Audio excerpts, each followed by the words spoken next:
Composed upon Westminster Bridge, September 3rd, 1802, by William Wordsworth, 1770 to 1850. Earth has not anything to show more fair. Dull would he be of soul who could pass by a sight so touching in its majesty. This city now doth like a garment wear the beauty of the morning. Silent, bare, ships, towers, domes, theatres, and temples lie, open unto the fields and to the sky. And all bright and glittering in the smokeless air, never did sun more beautifully steep in his first splendour valley, rock, or hill.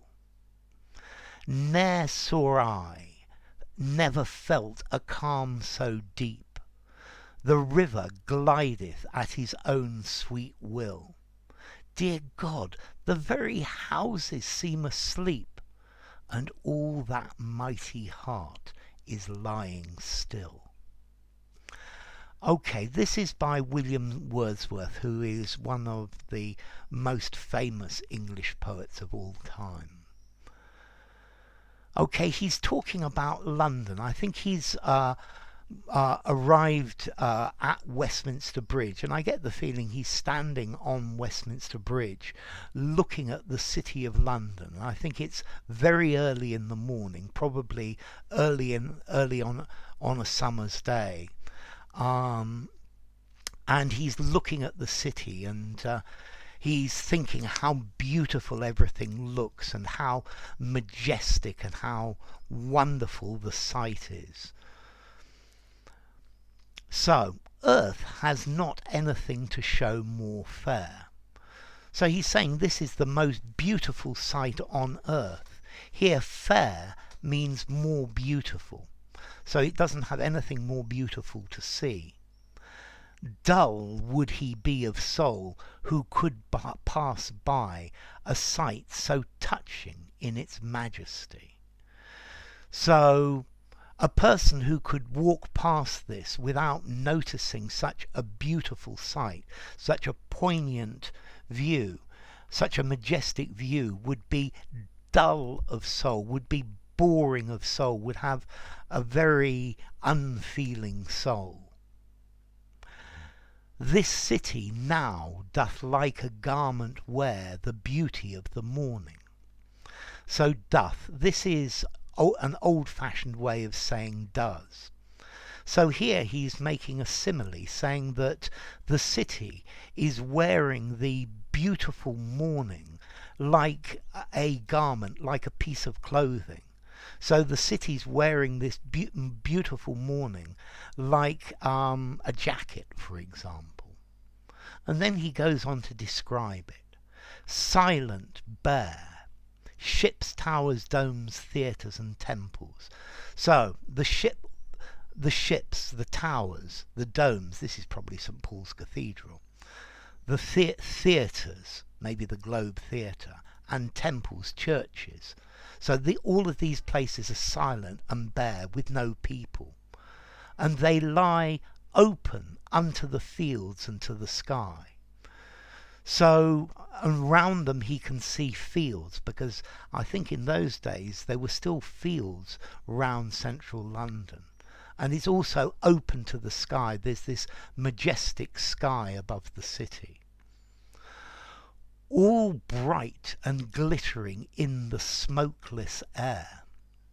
So I think he says smokeless because I'm sure in these days all of the heating was done with wood or maybe with coal, and the city was very, very smoky. So at this early time in the morning there is no smoke, and everything he can see is bright, it's shiny and glittering. Never did sun more beautifully steep in his first splendour, valley, rock, or hill. So to steep means to put something normally in a liquid, to soak. So now he's saying that he's talking about the way that the sun is shining on the valleys, on the rocks, on the hills. And the sun is steeping, is covering, is flooding with its first splendour the valleys, the rocks, the hills of London. Okay, so here we clearly see it's early in the morning. Ne'er saw I, never felt a calm so deep. So never. I never saw, never did I see. I've never seen or felt such a calm, such tranquility. The river glideth at his own sweet will. So this is the River Thames. So, glideth, glides. To glide is to move without making any sound. Yeah? To slide, if you like. So the river is sliding, is moving at his own sweet will, as it wants to do. And his, because the river is always called Old Father Thames. Dear God, the very houses seem asleep. So, wow, the houses themselves, even the houses, seem to be sleeping. Yeah, because there's no movement. It's very quiet. It's very clearly early in the morning on a summer's day.